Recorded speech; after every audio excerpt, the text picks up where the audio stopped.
the First World War. It starts with literally horses and carriages and ends with tanks.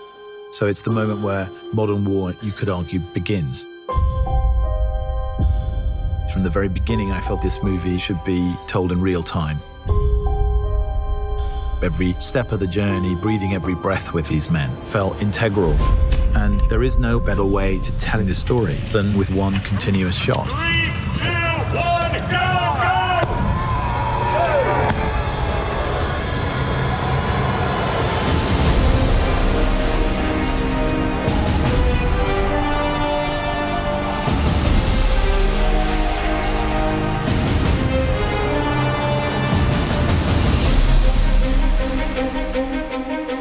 From the first moment I talked to Sam about the idea of it as a one-shot movie, I knew it was going to be really immersive.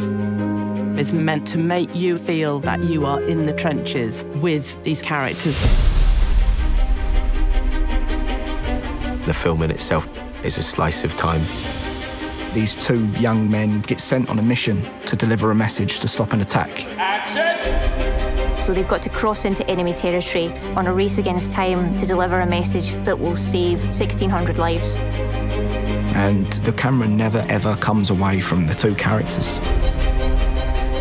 There's always that sort of get-out-of-jail card that you have with the movie. Well, you know, we might be able to cut around this, or we might take that scene out. That's not possible on this film. The dance of the camera and the mechanics all have to be in sync with what the actor's doing. When you achieve that, it's really beautiful and exhilarating.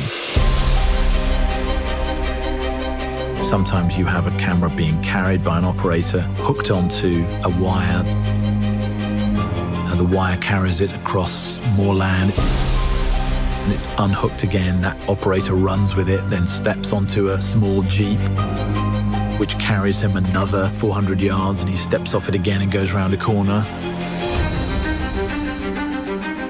Let's go back to 1. This film does not take place in a series of interiors. This is endless exteriors. No location ever repeats, so you're constantly moving through landscapes. Being such an exterior movie, we're very dependent on the light and the weather. And we kind of realized, well, for a start, you can't really light it. Action. Because, you know, if you were running down a trench and turning around 360 degrees, there's nowhere to put a light anywhere. And because we were shooting in story order, we have to shoot in cloud to get the continuity from scene to scene. So some mornings, the sun would be out and we couldn't shoot. So we would rehearse. And we're rehearsing. And then we'd be waiting around, everyone with their eyes up in the sky, trying to see how long it'd take for the sun to move behind the cloud. And as soon as it comes over, you've got this 5-minute window. Everyone would be like, come on, go, go, go. Go, go, go! So you are also in the lap of the gods. It was like a piece of theatre every take. Once it starts, it can't stop. If something goes wrong, you just have to keep going. Until you actually see it on a screen, you don't really realize how immersive it is and how that technique kind of draws you into it. For me, engagement is very important. And that is behind the way in which we've decided to shoot this film. I wanted people to understand how difficult it was for these men. And the nature of that is behind everything.